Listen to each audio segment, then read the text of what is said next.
మన సొంటలో ఏమైనా చిన్న చిన్న అంశం టాయిలెట్ లో ఎవరైనా ఆయన అంటే అర్బన్ నక్సలైట్ అని మాట్లాడతారు మన మీద.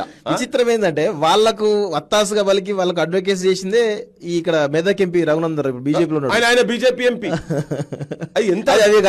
ఎంత విచిత్రం అంటే ఈ జనాలు కూడా మాట్లాడే యువకులు కూడా ప్రతి ఒక్కరిని మీరు ఒకటే లైన్ లో చూడొద్దు. మీరు కూడా అనలైజ్ చేయండి. అబ్బా మీకు ఏజ్ ఉన్నది, మీరు చదువుకుంటున్నారు కావచ్చు, మీరు అనలైజ్ చేయాలి అసలు ఏం మాట్లాడుతున్నారు, వీళ్ళు మాట్లాడే దాంట్లో వాస్తవాలు ఉన్నాయా లేవా. ఇంతెందుకు ఇప్పుడు అయోధ్య కావాలని ఏ ఇంటికి పోయినా అయోధ్య కట్టాల్సిందే అని చెప్పండి. ఎవరు కాదంటారు, బరాబర్ every one was for Ayodhya. మన సొంటలో కూడా కట్టాల్సిందే. వాళ్ళు అరే ఆడ బర్త్ ప్లేస్ అని ఒక నమ్మకం ఉంది, వదిలేసేరి పక్కకు ఊరని చెప్పని అందరూ మాట్లాడిన వాళ్ళు అందరు చేసిన వాళ్ళే ఇలా కట్టిండ్రు. అందరు సంతోషంగా ఉన్నారు, అందరు పోతున్నారు, అందరు దండం పెట్టుకుంటారు, పూజలు చేసుకుంటారు, అన్ని నడుస్తూనే ఉన్నాయి. ఓకే, అదంతా అవుతుంది.